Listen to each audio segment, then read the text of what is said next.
Well, hi, everybody. Another edition of Tarter Sauce. I'm Steve Tarter, and with me today, I'm happy to have old friend Jonathan Wright, editor-in-chief, Peoria Magazine. Jonathan, welcome Hey, thanks, Steve. to our palatial Peoria studio down here. It's great to be here. Well, Peoria Life Network, we're, trying to keep you informed on what's going on, and you're the perfect guy to ask about that because you're doing everything on a magazine that covers the waterfront in central Illinois. It used to be, and those people out there who probably know it from the years past, Interbusiness Issues, along with a number of other magazines that you and your family are doing because they've been very successful. What made you shift to Peoria Magazine? So last April we brought together Interbusiness Issues, which was our long-running flagship business magazine, and Art and Society, which was our arts and culture magazine that had been around for about 12 years. And we had thought it was about time for a change, and we had some people, talk to us about, what if we brought these two together? We had that thought for a couple of years. It took a while to pull the trigger because we were basically, jettisoning, our top titles, our Known flagship quantities, publications, known quantities for something unknown. But we took that leap, and we've had really great success. And we just sent our March issue to the printer, which is our 12th issue. So we're coming up on a year as Peoria Magazine. Well, kudos to you guys because we all know in this modern media world, magazine. We often talk about newspapers and radio and so forth, but magazines have also taken a hit. Maybe not entirely due to the internet, but certainly with more people streaming.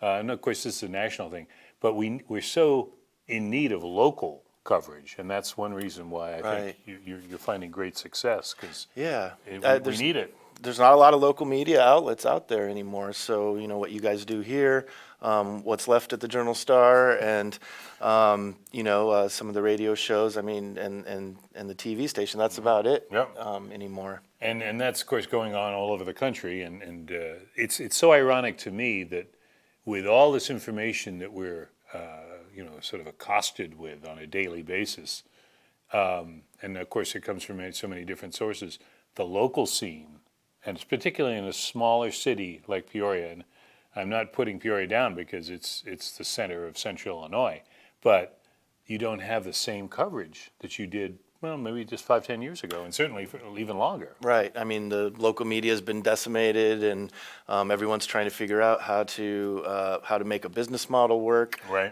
Trying to grapple with social media, which puts the tools of being an author and a reporter into everyone's hands. Right. But I think what gets lost in that process, in the endless stream of information that we're bombarded with all the time, is that curation. And that's what we do, and that's what magazines do really well. Right. Is we present a curated selection of content. There's an end to it. There's a final page. And that actually, that's actually important when you are, when you're trying to, stay up on things. And, with the internet, you never stop scrolling, I know. which, is good and bad. I don't know about you, but and it probably has something to do with my vision or whatever, a lack of it. But I don't enjoy reading long-form stories online. I know younger people are more accustomed to it because their eyes are probably better than mine. But I will take an article if I see one I like and usually print it out. I know we're wasting paper here, but and then read it, at one's leisure, as you say, when you have a final copy. Now, can you tell us the theme of the upcoming magazine, or is that a top secret? Yeah, no, it's not a secret.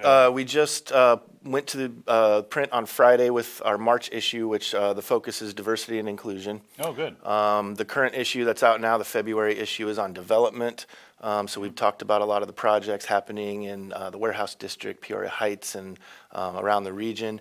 And then upcoming, we've got a shopping and retail in April. We've got our annual nonprofit issue in May, and so on and so forth. That's great. And one of the things I was going to ask you is do you guys sit around a table and figure out themes in advance, or how does that work? Well, so there's a few themes that we do on an annual basis, and a lot of those tie into our events that we do. So our local legends issue in July, that ties Right. into an event where we're honoring some of the longtime leaders of the community. Sure. Our 40 Leaders Under 40 in November, we tie into the leadership theme, and then Women of Influence in December. So Those are set. Those are set. Those are set. Then we have a few that we tend to do every year, such as healthcare being the number one industry in the area. Right. That's something that we do every year. There's a few that we do every other year. There's some that we've never done before. So the shopping and retail in April, we've not ever done that before. That's going to be an interesting one because, we talk about the media, the impact, the changes. Well, shopping and retail, I mean, there is a point, you can point your finger at the internet squarely there, where now people routinely order things and have them arrive in a box a day or two later. That's got to be huge. I mean, I talked to Bob Schertz. I hadn't talked to him in a while at Northwoods Mall, and I was talking about something else I'd seen an article about in the Wall Street Journal. They was saying with all this delivery of food that's going on and growing, some of these restaurants are setting up commissary kitchens. They can't overload their own kitchen, which deals with the people that come in. So they need a separate off-site kitchen, and they're turning to shopping malls that are begging for, hey, come on in here because they've got space. And when I'm talking to Bob, I hadn't even thought about it. I'm bringing up. He said, no, we don't have a kitchen right now. And I said, well, Simon is doing it, nationally. That's your place. He said, well, they may be in larger cities. He said, and then he mentioned Sears, and I realized, oh yeah, that's probably a bigger issue, isn't it? They just lost their anchor, Right. a long time. I mean, but I think Chris Farris of the library said his article I saw was been here since 1928. Sears, and of course I remember 100 years. I'm old enough to remember the one downtown, which stood there empty for so many years, the Sears block, as we called it. Now, Jonathan, you yourself write. You oversee, you line up articles, but you have other interests too. Music being one. Yes. Give us a book is coming out. What's that going to be about? So music has always been kind of my passion in many different forms. I started collecting vinyl records when I was a kid in high school. I have over 9,000 of them. Oh my goodness! They take up and thanks to my wife for all of her support and not kicking me out with all of those records. Now, how do you keep taking those? up our entire first floor? I was going to say, do you have a special room or? It spills into multiple rooms. Okay. But so that's one way that I've that I work in music is I DJ. I do vinyl, all vinyl DJing, and I've been doing that a lot over the last year. I also play in a band, a rock band, and I have a book coming out later this year on. I'm glad we got you here today. It sounds like you're a busy guy. Pretty busy, yeah. I've been working on this book in my off time over the last 5 years, and we completed it about a year ago. And over the last year, we've been working with the press to. We made a few rounds of revisions, and it's the University of Illinois Press. So going through the academic channel, there's a number of different committees that you have to please and make it through that process. And I should know more in the next couple days. Actually, we are almost at the end, but it should be out later this year. And what's the title? Or maybe that's not set. But the what title is it about? is not set, but it's about the punk rock scene in Peoria. So which begins in the mid '80s, and we follow that up through basically when the internet starts making waves around the turn of the century. When I'm a Bradley University graduate, and when I was going to school there in the mid '90s, I was also working at Co-op Records in East Peoria, and I started booking shows.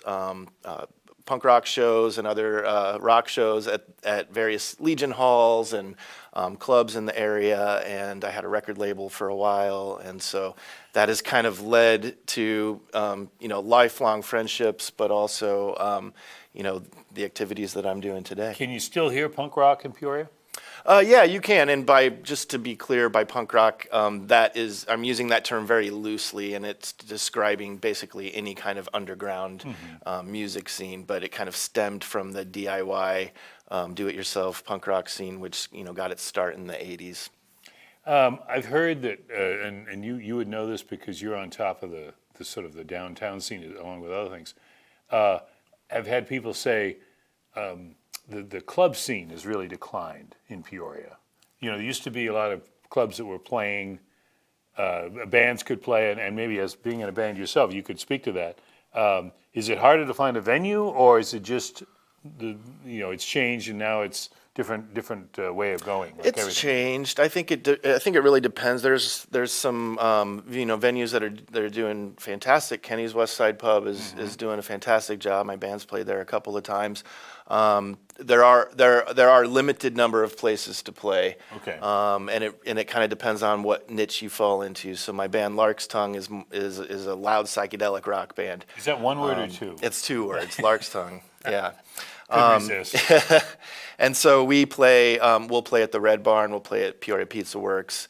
There are a few other places. Mad Hatters is doing stuff down on Farmington Road. And so, but we're all in our 30s and 40s and have jobs and lots of other things, so we don't play all that often. So I don't know that I can really speak to, is it better or worse than it was 20 years ago? So I think it's just different, and I may not be. Downtown has changed itself. Downtown's changed immensely for sure. The ways that we entertain ourselves and that has played a role. So I like to think of it as an evolution as opposed to an end of something. What when you do the book, when you completed the book, you said about a year ago, does that, now that you've done that, and obviously you let U of I go through their process, and incidentally I should mention, I used to get the U of I, what do they call it? They come out with it every now and then, or annually probably, the books that they're publishing, and of course it has the other books that they've published there. And I think they send them out to the media so that they can get a review or two. But Dave Zelaznik at the Journal-Star had his Illinois River book in the U of I press. Okay. I'm sure others locally have used it too, but it has a good reputation, and I think all that checking with the bureaucracy there will pay off in your favor, because I think they do a good job. As far as writing that book, though, does that give you a sort of taste of it, long form? Because obviously you're used to writing articles and editing them. Do you have another book in mind now that you've had one out the door, or you want to get that one done first? I want to get this one done and kind of move on with my life. Like I said, I've been working on it for quite a while. I don't have any plans for anything in the future. I do have a few people I'm talking to about helping with some ghostwriting or editing their own pieces. Right. So I may work on some of that. I don't have a huge appetite right now to get started on a new book project because it's so time consuming. With your 9,000 records, and well, first of all, the first question I have is, does the vinyl renaissance, or, return, or whatever you want to call it, does that surprise you? Not really. I've been collecting vinyl since the early 90s and at kind of the low point for vinyl production. But now, was that at the exclusion of CDs, or were you just taking I also whatever? collected CDs as well. Yeah. But I kind of got the inkling towards the end of the 90s when, Napster was coming out and digital music was just beginning to start. Those are all, bits that can be, copied and all over. So I recognized at that time that the physical object, something that's analog that can't necessarily be duplicated quite like that, has a special quality to it. I'd always felt that way, which was how I got into it and why I've kept with it over the years. I didn't necessarily realize that the vinyl resurgence was going to happen in the way that it has. Right. But it's certainly it's an interesting development, I would say. And how? Pardon me, we're going off on this turn, because I have to tell you that I think it's great that records have come back, because while I know people listen to all forms of devices now and can get good music almost everywhere, there's something about the record, as you had described it, but also the package, which you don't necessarily want to dwell on the cover, or I get a kick sometimes out of the older records, and I don't know how we want to define older, where they write something on the back or the inside about the album, usually lauding the artist or the music involved. But it's sometimes written by reviewers, and jazz records in particular have that characteristic. Do you spend time looking back with that many records that you have let's see. I mean, you can't be listening to them all at once. So how do you deal with And that? I mean, there's some I haven't listened to in years, frankly. And when I'm at work, I'm listening to Spotify like everybody else. Okay. So I try to set some time aside to sit down and slow things down and, Right. and put on a record. I do think it's a piece of art. The artwork's important. I think that's something that appeals to younger generations coming up, is that it is different. I think that there's a metaphor there even with the magazine side.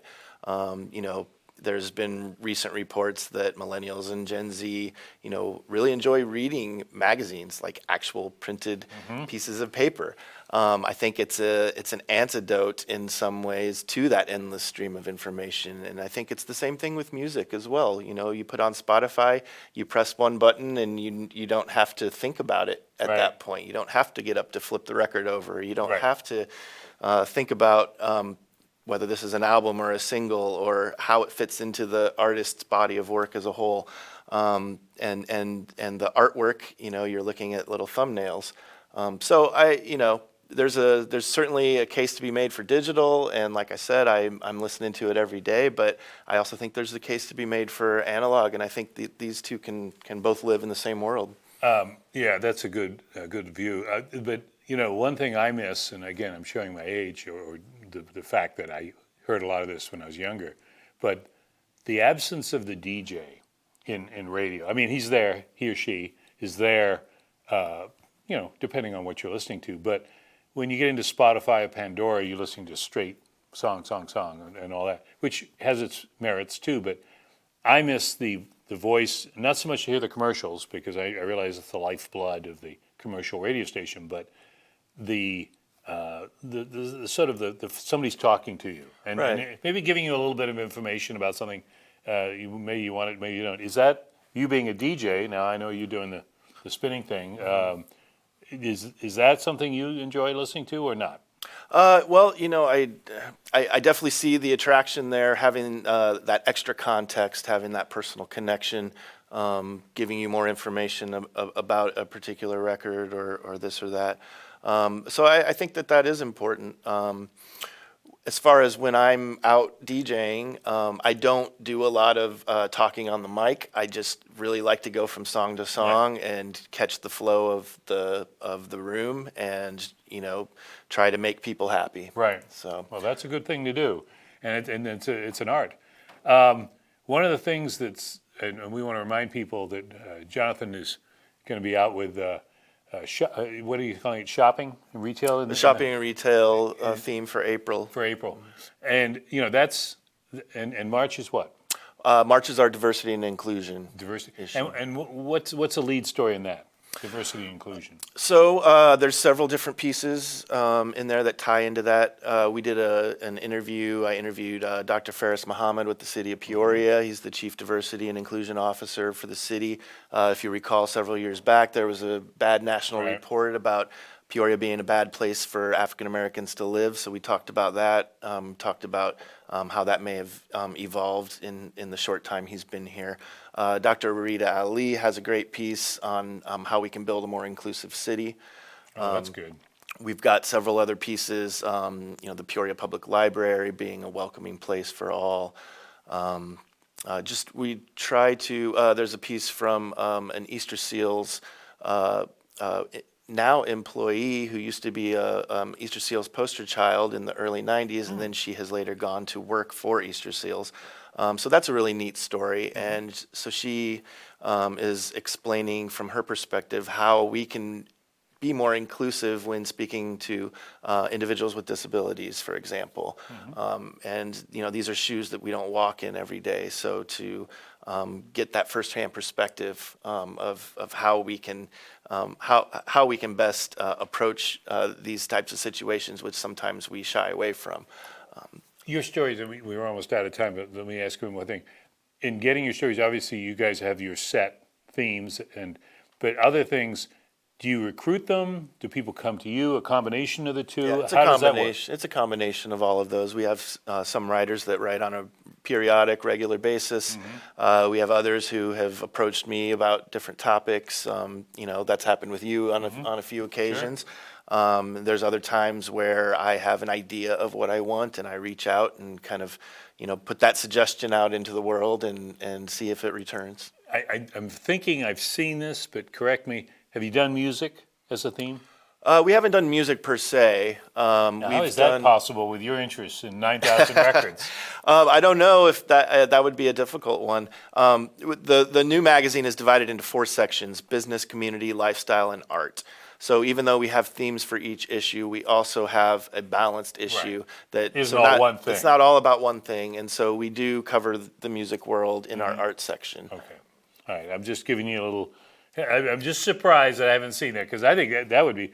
I would think the vinyl record resurgence, as you said, would be a great. Right. Well, I wrote a story on when Ribbon Records first opened. Okay. And I guess that's probably 7-8 years ago now. I know. Time flies on that. And that was talking about the vinyl resurgence when they were down at that in point. the That was when they were in the Murray building. Okay. Yep.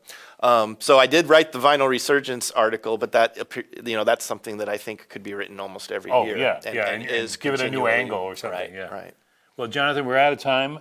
Thank you so much, Jonathan Wright, with Editor-in-Chief of Peoria Magazine, which you can pick up pretty much all over town, right? There's different distribution locations. The best thing to do, though, is go to the website and click on the subscribe link and get it delivered to your mailbox. Well, there you go. It couldn't be easier.